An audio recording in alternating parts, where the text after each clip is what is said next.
Chapter 33. Sow uncertainty and panic through acts of terror. The chain reaction strategy.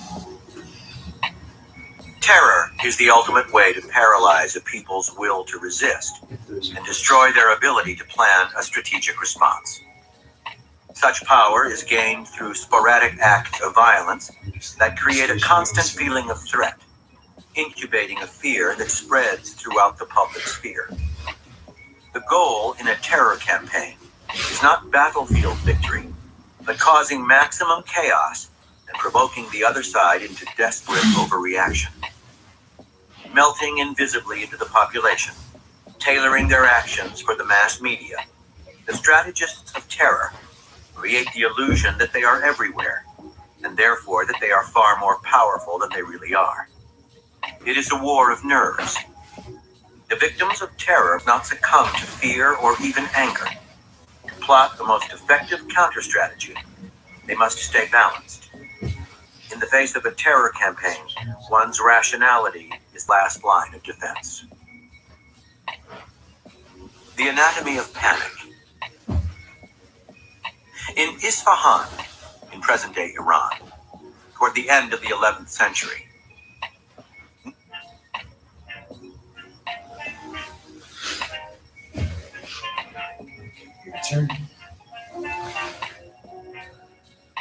Nizam al-Mulk, the powerful vizier to Sultan Malik Shah, ruler of the great Islamic empire of the period, became aware of the small yet irritating threat. In northern Persia lived a sect called the Nizari Ismailis, followers of a religion combining mysticism with the Quran. Their leader, the charismatic Hasan-i Sabah, had recruited thousands of converts alienated by the tight control of empire exercised over religious and political practices. The influence of the Ismailis was growing, and what was most disturbing to Nizam al-Mulk was the utter secrecy in which they operated. It was impossible to know who had converted to the sect, for its members did so in private and kept their allegiance hidden. The vizier monitored their activities as best he could, until finally he heard some news that roused him to action. Over the years, it seemed, thousands of these secret Ismaili converts had managed to infiltrate key castles.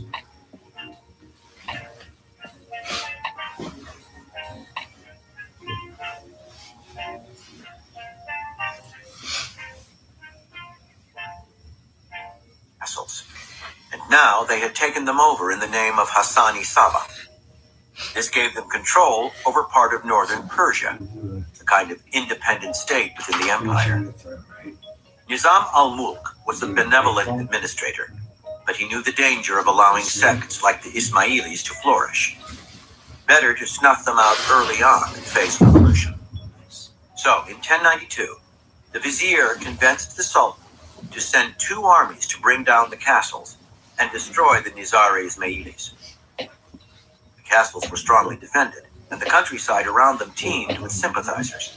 The war turned into a stalemate, and eventually the sultan's armies were forced to come home. Nizam al-Mulk would have to find some other solution, perhaps an occupying force for the region. But a few months later, as he was traveling from Isfahan to Baghdad, a Sufi monk approached the litter on which he was carried, pulled out a dagger from under his clothes, and stabbed the vizier to death. The killer was revealed to be an Ismaili, dressed as a peaceful Sufi, and he confessed to his captors that Hassan himself had assigned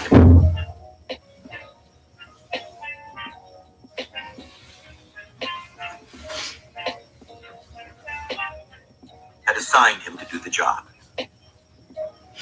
The death of Nizam al-Mulk was followed within weeks by the death from natural causes of Malik Shah. His loss would have been a blow at any time, but without his crafty vizier to oversee the succession, the empire fell into a period of chaos that lasted several years. By 1105, however, a degree of stability had been reestablished, and attention again focused on the Ismailis. With one murder, they had managed to make the entire empire tremble. They had to be destroyed.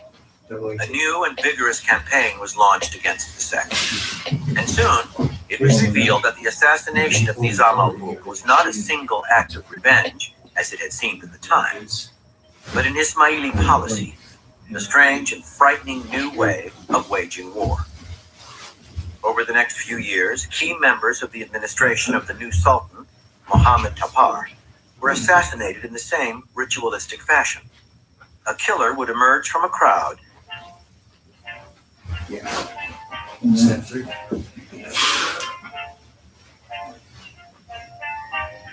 Do it. One more. Inside out. Okay. You got to step that leg around, and you kept going like this. You need to, lift up. you need to hit me in the hip with your face. One more time. Head up. Do it again. Push up. Look up. Look up. Don't look down. Don't look at my feet. And step 3. Go. You step in the middle and step outside your feet. Single. Good. That's it. Emerged from a crowd to deliver a deadly blow with a dagger. The deed was most often done in public and in broad daylight. Sometimes, though, it took place while the victim was in bed, a secret Ismaili having infiltrated his household staff. A wave of fear fanned out among the empire's hierarchy. It was impossible to tell who was an Ismaili. The sect's adherents were patient, disciplined, and had mastered the art of keeping their beliefs to themselves and fitting in anywhere.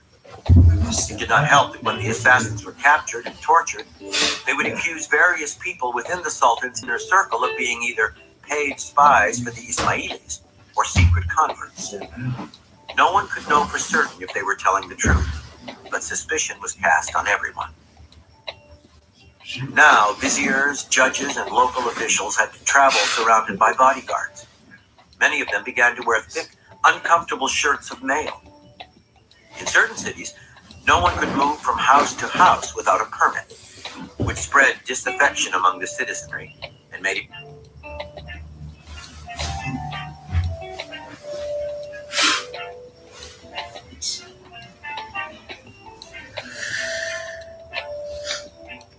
Okay, so It made it easier for the Ismailis to recruit converts.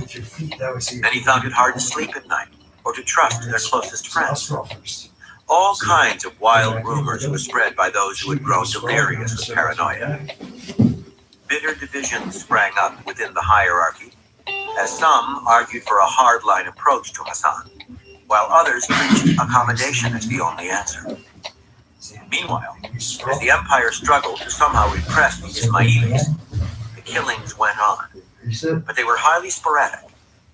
Months would pass without one, and then suddenly there would be 2 within a week. There was no real rhyme or reason to when it happened, or which high administrator was singled out. Officials would talk endlessly about a pattern, analyzing every Ismaili move. Without their realizing it, this little sect had come to dominate their thoughts. In 1120, Sanjar, the new sultan, decided to take action. Planning a military campaign to capture the Ismaili castles,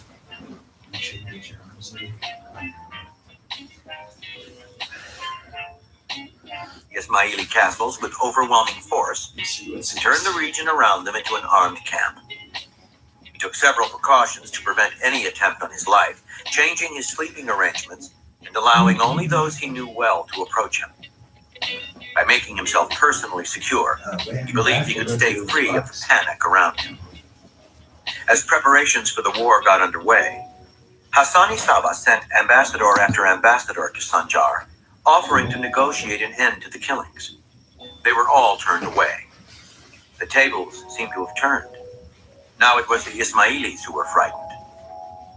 Shortly before the campaign was to be launched, the Sultan awoke one morning to find a dagger thrust neatly in the ground, a few feet away from the position where his breast lay on the bed.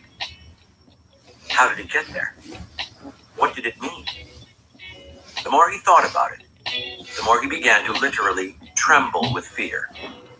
It was clearly a message. He told no one about this, for whom could he trust? Even his wives were suspect.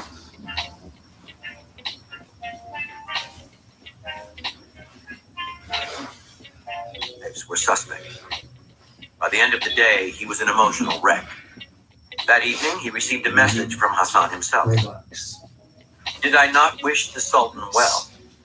That dagger which was struck into the hard ground would have been planted in his soft breast. Sanjar had had enough. He could not spend another day like this.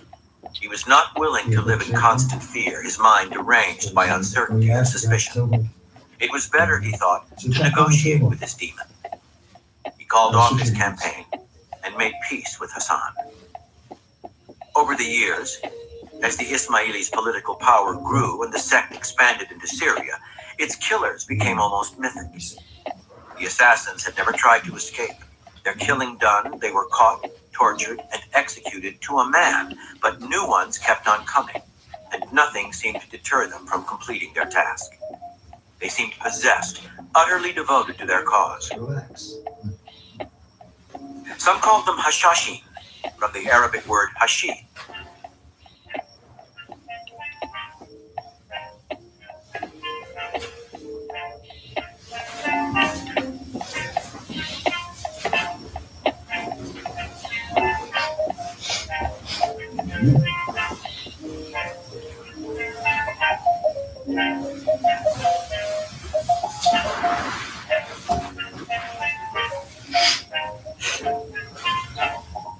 Arabic word hashish, because they acted as if they were drugged. European crusaders to the Holy Land heard stories about these devilish hashashin and passed them on. The word slowly transforming into assassins, passing forever into the language. Switch your hands. Pinky. Interpretation. Pinky. Hassani Saba had one goal, to carve out a state for his sect in northern Persia, allowing it to survive and thrive within the Islamic Empire. Given his relatively small numbers and the powers arrayed against him, he could not hope for more, so he devised a strategy that was surely history's first organized terrorist campaign for political power. Hassan's plan was deceptively simple. In the Islamic world, a leader who had won respect was invested with considerable authority. And to the extent that he had authority, his death could sow chaos. Accordingly, Hassan chose to strike these leaders, but in a somewhat random way. It was impossible to see any pattern.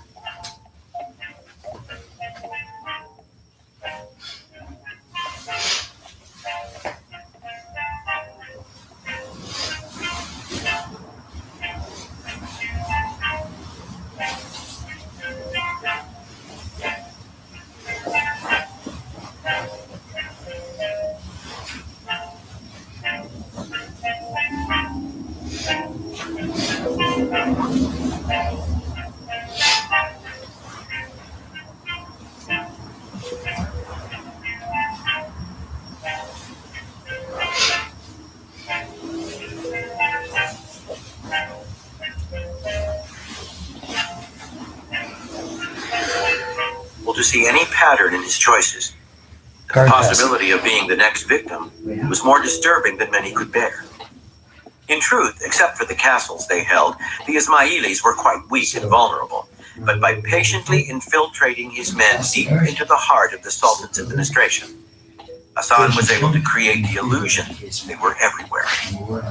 Only 50 or so assassinations are recorded in his entire lifetime, and yet he won as much political power through them as if he had an enormous army. This power could not come by merely making individuals feel afraid. It depended on the effect the killings would have on the entire social group. The weakest officials in the hierarchy were the ones who would succumb to paranoia and voice doubts and rumors that would spread and infect those who were less weak. The result was a ripple effect. Wild swings of emotion, from anger to surrender, up and down the line. A group caught by this kind of panic cannot find its balance and can fall with the slightest push. Like I did for you. Switch.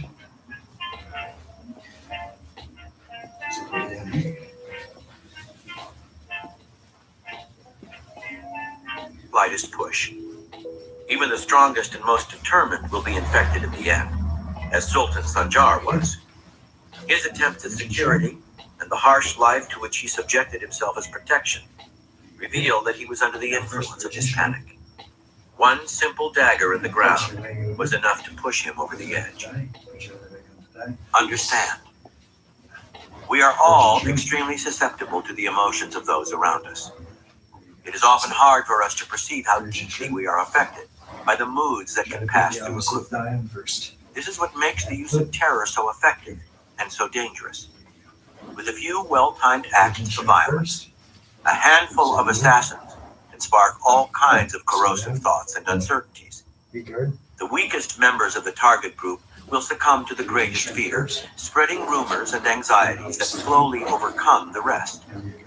The strong may respond angrily and violently to the terror campaign, but that only shows how influenced they are by the panic. They are reacting rather than strategizing.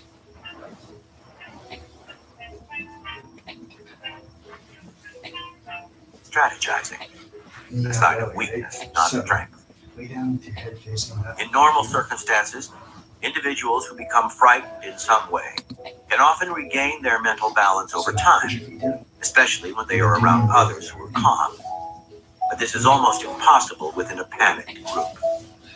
As the public's imagination runs wild, the assassins become something much larger, seeming omnipotent and omnipresent.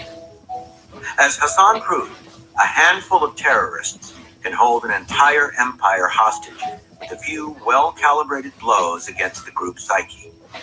And once the group's leaders succumb to the emotional pull, whether by surrendering or launching an unstrategic counterattack, the success of the terror campaign is complete.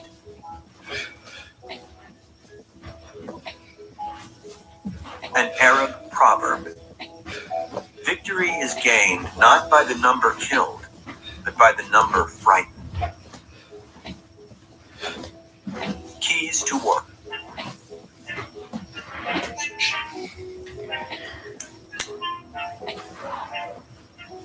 Can you hit the reset button?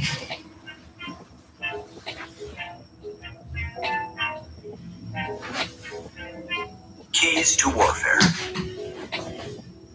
In the course of our daily lives, we are subject to fears of many kinds. These fears are generally related to something specific. Someone might harm us. A particular problem is brewing. We are threatened by disease or even death itself. In the throes of any deep fear, our willpower is momentarily paralyzed as we contemplate the bad that could happen to us. If this condition lasted too long or were too intense, it would make life unbearable. So we find ways to avoid these thoughts and ease our fears. Maybe we turn to the distractions of daily life, work, social routines, activities with friends. Religion or some other belief system, such as faith in technology or science, might also offer hope. These distractions and beliefs become the ground beneath us, keeping us upright and able to walk on without the paralysis that fear can bring. Under certain circumstances, however, this ground can fall away from under us, and then there is nothing we can do to stay.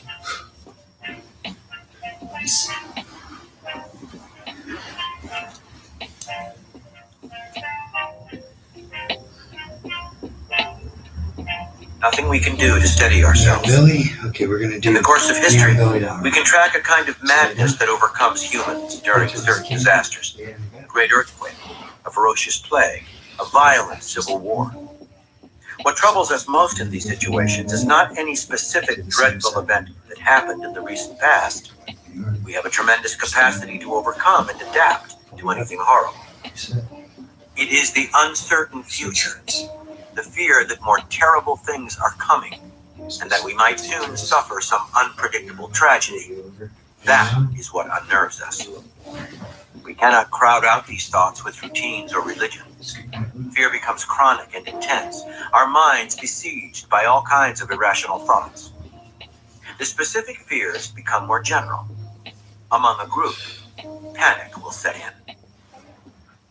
In essence, this is terror, an intense, overpowering fear that we cannot manage or get rid of in the normal way. There is too much uncertainty.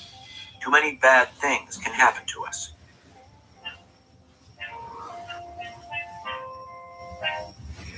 Do one more thing. During World War II, when the Germans bombed London, psychologists noted that when the bombing was frequent and somewhat regular, the people of the city became numb to it. They grew accustomed to the noise, discomfort, and carnage. But when the bombing was irregular and sporadic, fear became terror. It was much harder to deal with the uncertainty of when the next one would land. It is a law of war and strategy that in the search for an advantage, anything will be tried and tested.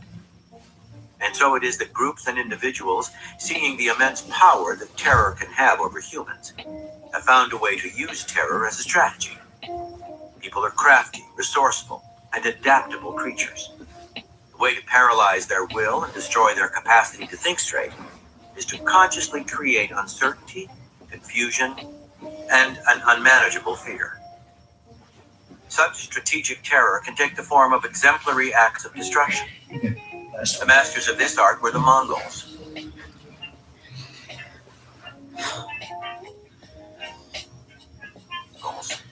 They would level a few cities here and there in as horrible a manner as possible. The terrifying legend of the Mongol horde spread quickly. At its very approach to a city, panic would ensue as the inhabitants could only imagine the worst. More often than not, the city would surrender without a fight. The Mongols' goal all along. A relatively small army far from home, they could not afford long sieges or protracted wars. This strategic terror can also be used for political purposes, to hold a group or nation together. In 1792, the French Revolution was spinning out of control. Foreign armies were on the verge of invading France. The country was hopelessly factionalized. The radicals, led by Robespierre, confronted this threat by initiating a war against the moderates, the Reign of Terror. Accused of counter-revolution, thousands were sent to the guillotine. No one knew who would be next. Although the radicals were relatively small in number, by creating such uncertainty and fear, they were able to paralyze their opponent's will. Paradoxically, the Reign of Terror, which gives us the first recorded instance of the use of the words terrorism and terrorist, produced a degree of stability. Although terror as a strategy can be employed by large armies and indeed whole states, it is most effectively practiced by those small in number. The reason is simple. The use of terror usually requires a willingness to kill innocent civilians in the name of a greater good and for a strategic purpose. For centuries, with a few notable exceptions such as the Mongols, military leaders were unwilling to go so far. Meanwhile, a state that inflicted mass terror on its own populace would unleash demons and create a chaos it might find hard to control. But small groups have no such problems. Being so few in number, they cannot hope to wage a conventional war or even a guerrilla campaign. Terror is their strategy of last resort. Taking on a much larger enemy, they are often desperate. They have a cause to which they are utterly committed. Ethical considerations pale in comparison. Creating chaos is part of their strategy. Terrorism was limited for many centuries by its tools: the sword, the knife, the gun, all agents of individual killing. Then, in the 19th century, a single campaign produced a radical innovation, giving birth to terrorism as we know it today. In the late 1870s, a group of Russian radicals, mostly from the intelligentsia, had been agitating for a peasant-led revolution. Eventually, they realized that their cause was hopeless. The peasants were unprepared to take this kind of action, and more important, the Tsarist regime and its repressive forces were far too powerful. Tsar Alexander II had recently initiated what became known as the White Terror, a brutal crackdown on any form of dissidence. It was almost impossible for the radicals to operate in the open, let alone spread their influence. Yet if they did nothing, the Tsar's strength would only grow. I forgot to hit the 10. And so from among these radicals, a group emerged bent on waging a terrorist war. They called themselves Narodnaya Volya, or People's Will. So you're going to lay down. To keep their organization clandestine, they kept it small. They dressed inconspicuously, melting into the crowd. And they began to make bombs. Once they had assassinated a number of government ministers, the Tsar became a virtual prisoner in his palace. Okay, so Deranged with the desire to hunt the terrorists down, he directed all of his energies toward this goal, with the result that much of his administration became dysfunctional. and you're heading out bridge to the other In side. 1880, the radicals were able to explode a bomb in the Winter Palace, the Tsar's residence in St. Petersburg. Then, finally, the following year, another bomb killed Alexander himself. The government naturally responded with repression still harsher than the policy already in place, erecting a virtual police state. In spite of this, in 1888, Alexander Ulyanov, the brother of Vladimir Lenin and a member of Narodnaya Volya, nearly succeeded in killing Alexander's successor, Tsar Alexander III. The capture and execution of Ulyanov brought the activities of Narodnaya Volya to a close, but the group had already begun to inspire a wave of terrorist strikes internationally, including the anarchist assassination of the American presidents James A. Garfield in 1881 and William McKinley in 1901. And with Narodnaya, all the elements of modern terrorism were in place. The group thought bombs better than guns, being more dramatic and more frightening. They believed that if they killed enough ministers of the government, extending upward to the Tsar's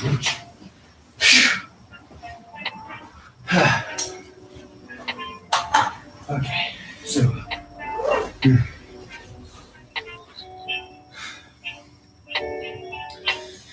upward to the Tsar himself, oops. the regime would either collapse or go to extremes to try to defend itself. Okay. That repressive reaction, though, would in the long run play into the radicals' hands, fomenting a discontent that would eventually spark a revolution. Meanwhile, the bombing campaign would win the group coverage in the press, indirectly publicizing their cause to sympathizers around the world. They called this the propaganda of the deed. It's down on me. Narodnaya Volya aimed principally at the government, but was willing to kill civilians in the process. The fall of the Tsarist government was worth a few lives lost, and in the end, the bombs were less deadly than their alternative, which was civil war. At the very least, Narodnaya Volya would show the Russian people that the government was not the untouchable, monolithic power that it made itself seem. It was vulnerable. The group's members understood that the regime was quite likely to be able to liquidate them in time, but they were willing to die for their cause. Extend your arms. Narodnaya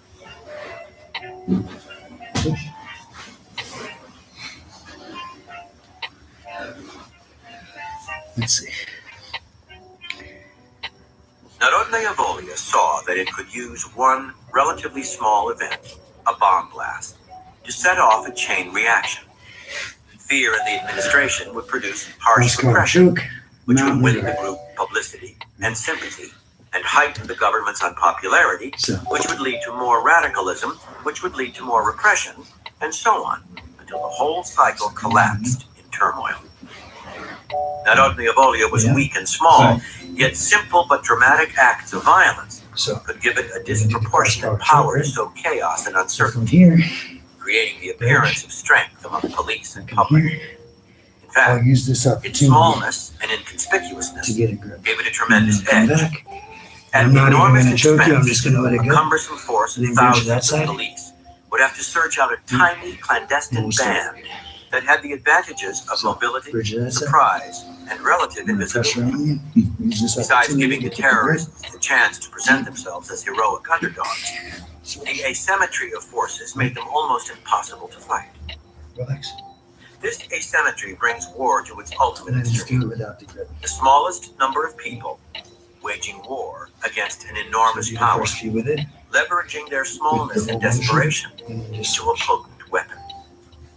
The dilemma that all terrorism presents, and the reason it attracts so many and is so potent, is that terrorists have a great deal less to lose than the armies arrayed against them, and a great deal to gain through terror. It is often argued that terrorist groups like Narodnaya Volya are doomed to failure. Inviting severe repression, they play into the hands of the authorities, who can effectively claim carte blanche to fight this threat. And in the end, they bring about no real change. But this argument misses the point. and misreads terrorism. Narodnaya Volia awakened. Volia awakened millions of Russians to its cause, and its techniques were copied around the world. It also profoundly unbalanced the Tsarist regime, which responded irrationally and heavy-handedly, devoting resources to repression that could have been better applied to reforms that might have prolonged its stay in power. The repression also incubated a much more potent revolutionary group, the burgeoning communist movement. In essence, terrorists kick a rock in order to start an avalanche. If no landslide follows, little is lost, except perhaps their own lives, which they are willing to sacrifice in their devotion to their cause. If mayhem and chaos ensue, though, they have great power to influence events. Terrorists are often reacting against an extremely static situation in which change by any route is blocked. In their desperation, they can often break up the status quo. So from here, just open the car. It is a mistake to judge war by the rubric of victory or defeat. Both states have shades and gradations. Few victories in history are total. Keep going. Open the collar, dig your hand in. Open the collar, dig your hand in. Push your hand on the ground, try to dig around. Two is all the way back. You should be touching your knuckles together behind my neck. Knuckles together behind my neck. So digging in with force, dig for the grip. You felt when I was digging for it, I wasn't being gentle. Huh? Yeah, that's better. But like, dig and dig.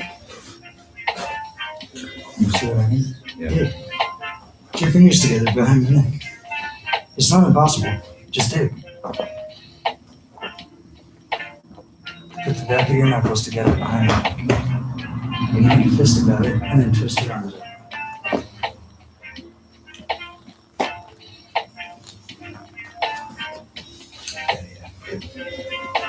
You really have to be able to do that. We want to go through the drill just to History are drill total it out, but or you bring have to about be able to lasting go peace. deeper. It won't work. Few defeats lead If to you have to permanent grab your destruction. elbows, like I The said, put your ability hands to together, effect some but kind you of should be change touching your to elbows. attain a limited goal is what makes terrorism so And then, alluring, particularly to those who are we'll do the otherwise same one from the powerless. guard now. For instance, terrorism can be used quite effectively for the limited goal of gaining publicity for a cause. Once this is I'm just gonna achieved, drill a this out. public presence is established that can be translated into political power. What's up?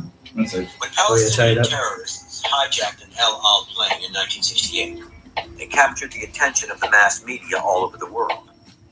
In the years to come, they would stage manage other terrorist acts that played well on television, including the infamous attack on the 1972 Munich Olympics. Although such acts made them hated by most in non-Arab Okay, you ready? countries, they were willing to live with that. The publicity for their cause and the power that came from it was all they were after. As the writer Brian Jenkins notes, insurgents fought in Angola, Mozambique, and Portuguese Guinea for 14 years using the standard tactics of rural guerrilla warfare. The world hardly noticed their struggle, while an approximately equal number of Palestinian commandos employing terrorist tactics have in a few years become a primary concern to the world. In a world dominated by appearances, in which value is determined by public presence, terrorism can offer a spectacular shortcut to publicity. Terrorists accordingly tailor their violence to the media, particularly television. They make it too gruesome, too compelling to ignore. Reporters and pundits can profess to be shocked and disgusted, but they are helpless. It is their job to spread the news, yet in essence, they are spreading the virus that can only aid the terrorists by giving them such presence. The effect is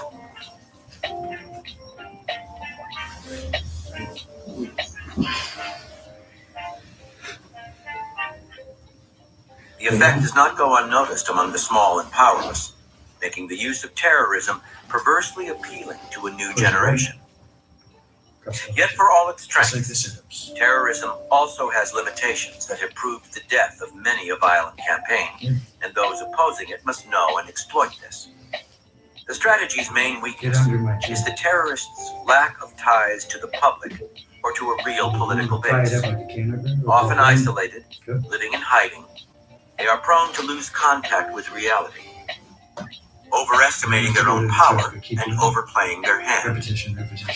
Although their use of violence must be strategic to succeed, their alienation from the public makes it hard for them to maintain a sense of balance. The members of Narodnaya Volia had a somewhat developed understanding of the Russian serfs, but more recent terrorist groups, such as the Weathermen in the United States and the Red Brigades in Italy, have been so divorced from the public as to verge on the delusional. Accentuating the terrorists' isolation and denying them a political base should be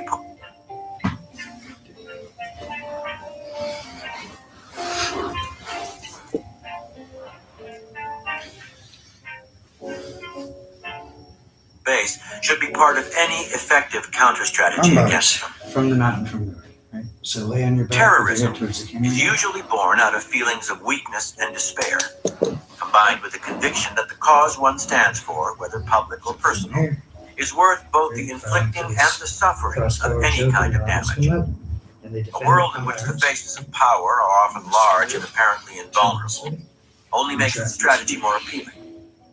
In this sense, terrorism can become a kind of style, a mode of behavior that filters down into society itself.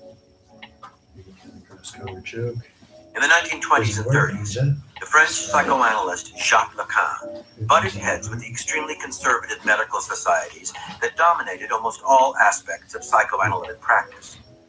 Realizing the futility of taking on these authorities in a conventional way, Lacan developed a style that can fairly be described as terroristic. His sessions with his patients, for example, were often cut short before the usual 50 minutes were up. They could last any period of time. Switch. Last any period of time that he saw fit, and were sometimes as brief as 10 minutes. This deliberate provocation to the medical establishment caused a great deal of scandal, setting off a chain reaction that shook the psychoanalytic community for years. Top arm is These sessions were also quite terrorizing for the patients, who could never be sure when Lacan would end them, and so were forced to concentrate and make every moment count, all of which had great therapeutic value, according to Lacan. Having gained much publicity this way, Lacan kept stirring the pot with new provocative acts, culminating in the creation of his own rival school and professional society. His books are written in a style to match this strategy, violent and arcane. It was as if he occasionally liked to throw little bombs into the world, thriving on the terror and attention they got him. People who feel weak and powerless are often tempted into outbursts of anger or irrational behavior, which keeps those around them in suspense as to when the next attack will come. These fits of temper. Because your weight is on his arms. Yeah. Do I thought it changed my hands, but I guess not. No, same hand, swing up. Do it again until you get that side down. And lean on it, put the weight on it, and then you swing around because that's how your arms unwind. And on top. Right? See? Grab my arm though? Yeah. There you go. That's why you do that. Because you got to use the whole structure of your bones to unwind with technique. These fits of temper, like other more serious kinds of terror, can have a chilling effect on their targets, sapping do the arm will bars to from the resist. garden. When the simplest dealings with people are potentially so unpleasant, why fight? Why not just give in? A violent temper or outlandish act, volcanic and startling, can also create the illusion of power, disguising actual weaknesses and insecurities. And an emotional or out-of-control response to it just plays into the other person's hands, creating the kind of chaos and tension he or she thrives on. If you have to deal with a terroristic spouse or boss, it is best to fight back in a determined but dispassionate manner, the response such types least expect. Although organized terrorism has evolved and technology has increased its capacity for violence, its essential makeup does not seem to have changed. The elements developed by Narodnaya Volia are still in effect. Yet the question many ask today is whether a new, more virulent kind of terrorism may be developing, one far surpassing the classic version.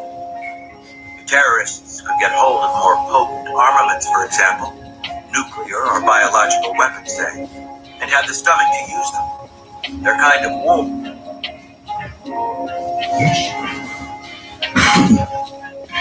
Way down. Their kind of war, the power it may bring them, would make a qualitative leap to a new apocalyptic form. But perhaps a new form of terrorism has already emerged that does not need the threat of dirty weapons to create a more devastating result. Close the guard. On September 11th, 2001, a handful of terrorists linked to the Islamic Al-Qaeda movement produced the single deadliest terrorist action to date in their attacks on the World Trade Center in New York City and the Pentagon outside Washington, D.C. The attack had many of the earmarks of classic terrorism. A small group with extremely limited means, using the technology of the United States at their disposal, was able to strike with maximum effect. Here was the familiar asymmetry of forces in which smallness becomes an asset, being inconspicuous within the larger population and accordingly quite difficult to detect. The terror of the event itself set in motion a panic-like reaction from which the United States has still not fully recovered. Close the guard.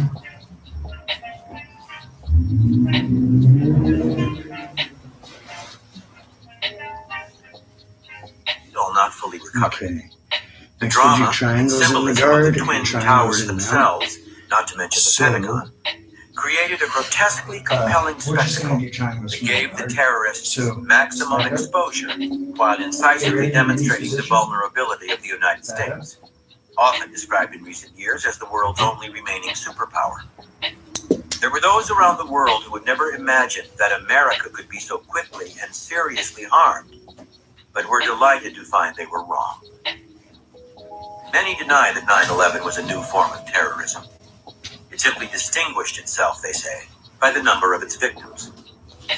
The change was quantitative, not qualitative. And as in classical terrorism, these analysts continue, Al-Qaeda is ultimately doomed to failure. The U.S. counterattack on Afghanistan destroyed their operational base, and they are now the targets of the unbending will of the American government, whose invasion of Iraq was a stage in a grand strategy to rid the region of terrorism in general. But there is another way to look at the attack, keeping in mind the chain reaction that is always a terrorist's goal. The full economic impact of 9/11 is hard to measure, but the ripple effect of the attack is by any standard immense and undeniable. Substantial increases in security costs,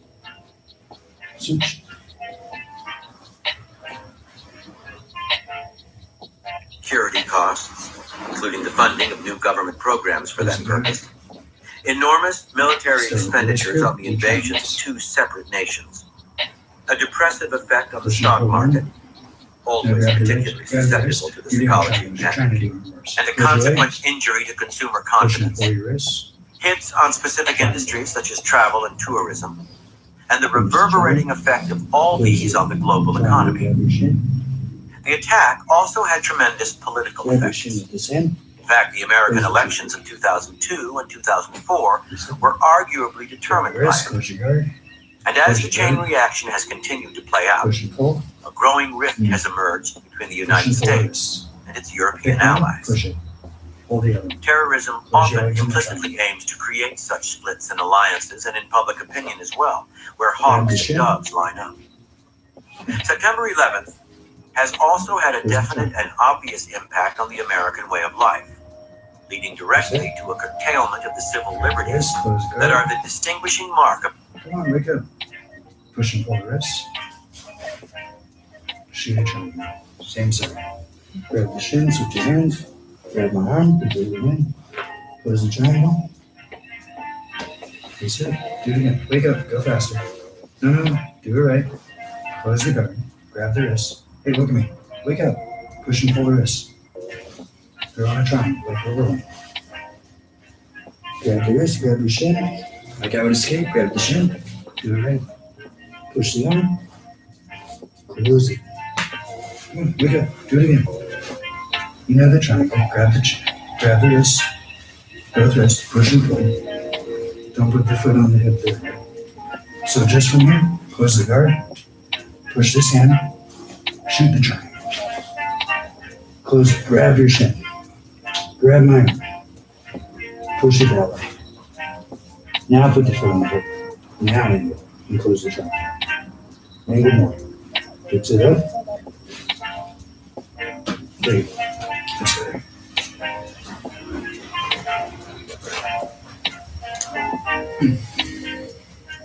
Distinguishing Next mark of our one country.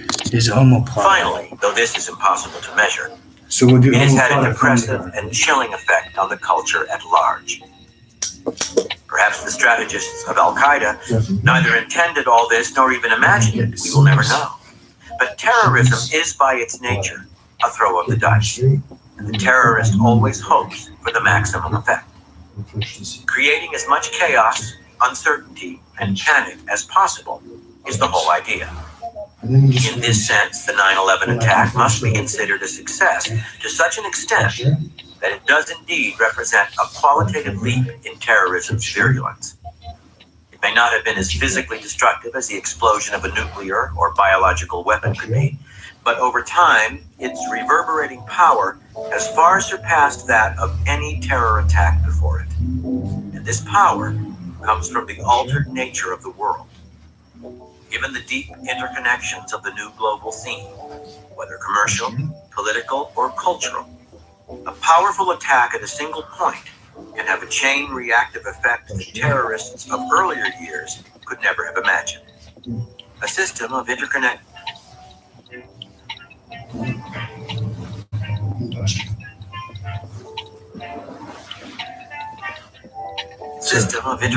markets that thrives on open borders and networks is intensely vulnerable to this intense ripple effect. The kind of panic that once might stir in a crowd or through a city can now spread over the world, fed spectacularly by the media. Now push it with my. To consider the 9/11 attack a failure because it did not achieve Al-Qaeda's ultimate goal of pushing the United States out of the Middle East or spurring a pan-Islamic revolution is to misread their strategy and to judge them by the standards of conventional warfare. Terrorists quite often have a large goal, but they know that the chances of reaching it in one blow are fairly negligible. Grab the wrist. They just do what they can to start off their chain reaction. Their enemy is the status quo, and their success can be measured by the impact of their actions as it plays out over the years. Into my armpit. To combat terrorism, classical or the new version of the horizon, it is always tempting to resort to a military solution, fighting violence with violence, showing the enemy that your will is. Put it in a triangle for a second. Reset. There you go.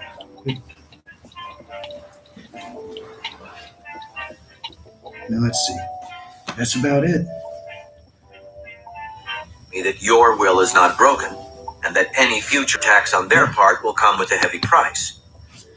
Problem here is that terrorists by nature have much less to lose than you.